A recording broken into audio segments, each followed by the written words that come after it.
再嚟同大家睇第6對6A 6B。咁我哋先睇 A 呢個，之前都放大過俾大家睇啦嚇。咁未去到顯微方式睇，但係轉頭用顯微鏡俾大家睇下。咁如果你就咁睇咧，肉眼咧都有好多開片，但係呢個肉眼睇嘅開片咧，其實係比較新，係靚嘅啲開片，但係好新，同埋個底咧個輕觸底，但係冇支釘燒。咁如果冇支釘燒咧，理論上就唔係北宋汝窯啦。咁佢究竟係咩時代嘅仿品咧？會唔會近代？因為如果佢以呢個光咧，佢仲有啲曝光，但係咧又會感覺比較光。有啲人覺得係擦光啦，當然，但係都幾柔潤嘅。另一個咧就好靚嘅油光，呢個酥油光好靚。如果呢個放大咧，應該就好清楚，佢係北宋天青釉。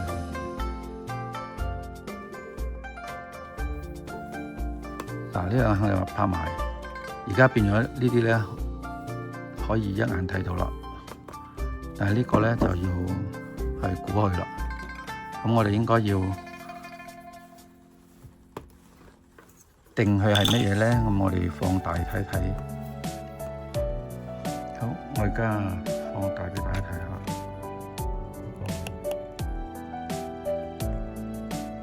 用顯微鏡放大俾大家睇下。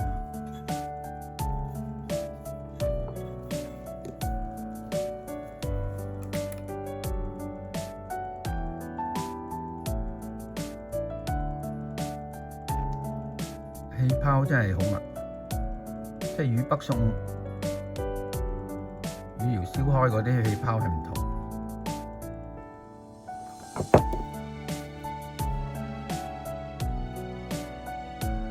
好明顯呢個唔係宋代汝窯。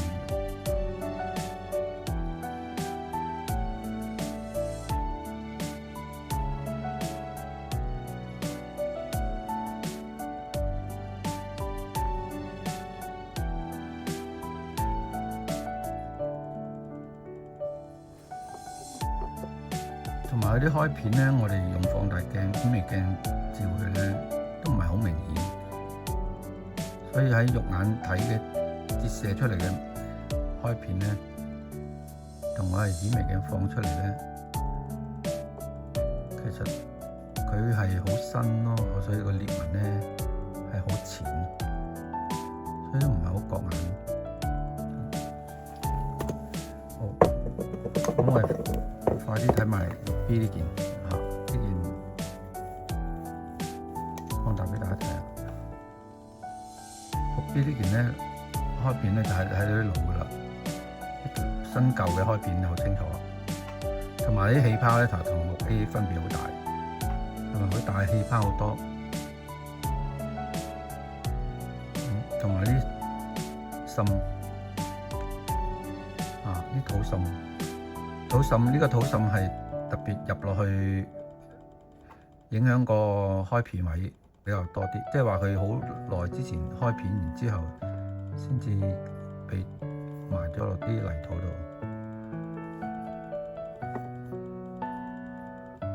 但係破口泡好少，保存環境好好。不過你喺空氣中嘅風化，即係話空氣中嘅腐蝕咧、氧化咧，其實可能會嚴重過喺土入邊嘅有時。所以咧，我哋見有啲傳世嘅咧，佢嗰啲氣泡破口咧係好多黑點。譬如佢因為佢係空氣嗰個氧腐蝕能力咧，仲唔細，好強其實。好多時你個呢個真係擺喺度擺1000年咧，同空氣之間嘅接觸咧，可能影響仲更加大。所以呢啲佢較床嗰啲咧，可能保護得更加理想，望埋去咧更加新淨。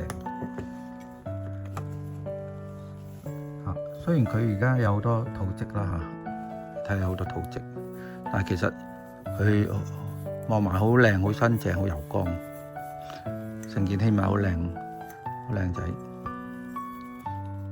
呢黐咗啲泥斑，保留喺度。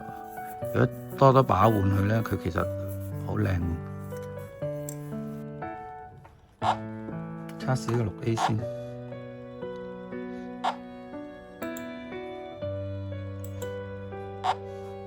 好，而家去返化學物質嗰個。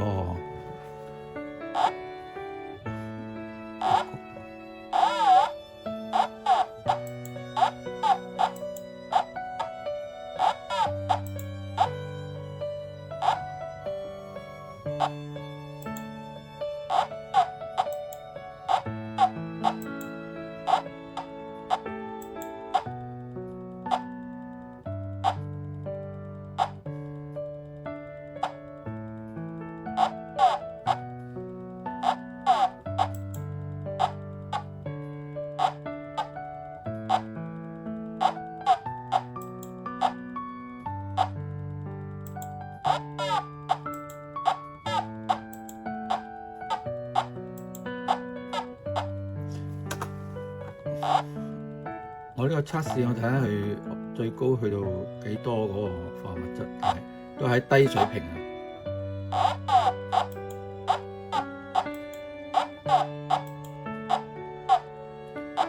佢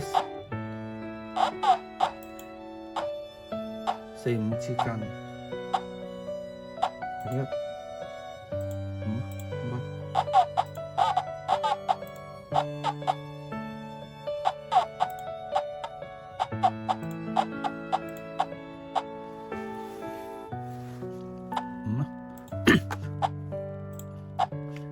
5咧，即係其實沾染化學物質就同嗰啲新瓷唔同啦。新瓷器通常都15啊、16㗎啦，咁而家5咧，可能佢都係即係把玩得多，或者全細多啊，唔係話埋喺啲地窖啊泥土度。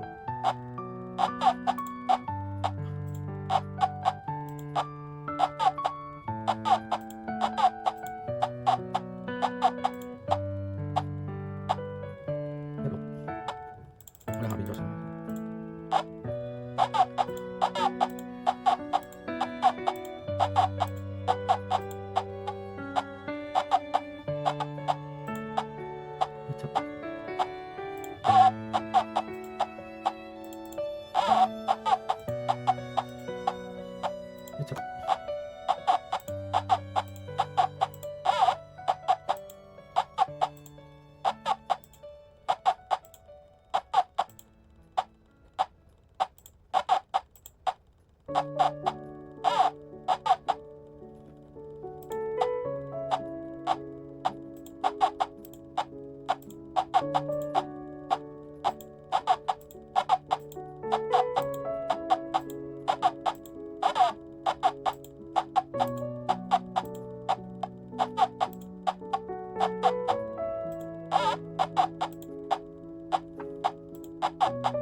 揾清楚嗰一年先。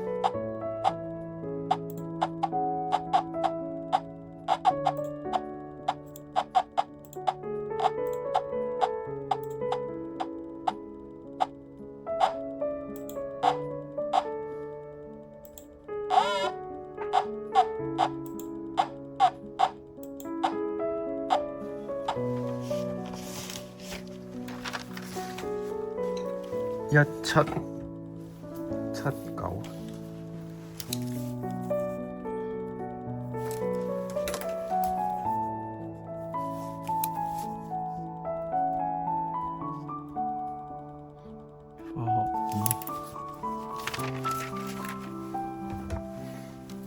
呢個係清朝做嘅汝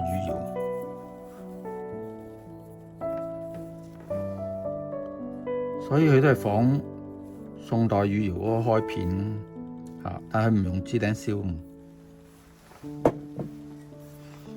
呢個咧就而家睇得多知啦。呢個就係汝窯啦，呢個應該係倒代嘅汝窯。咁我哋都測下個時間同埋嗰個化學物質啦。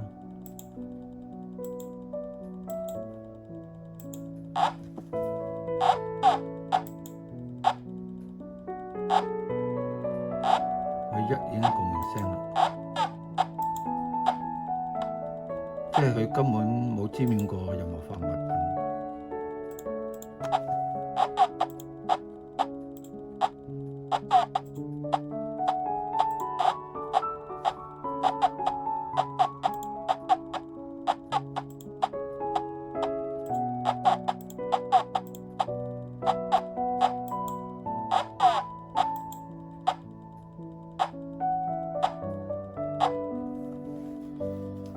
1124，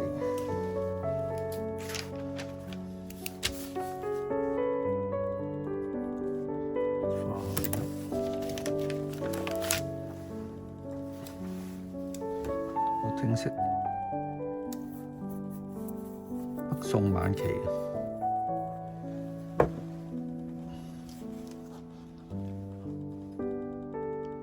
今日測試到此為止。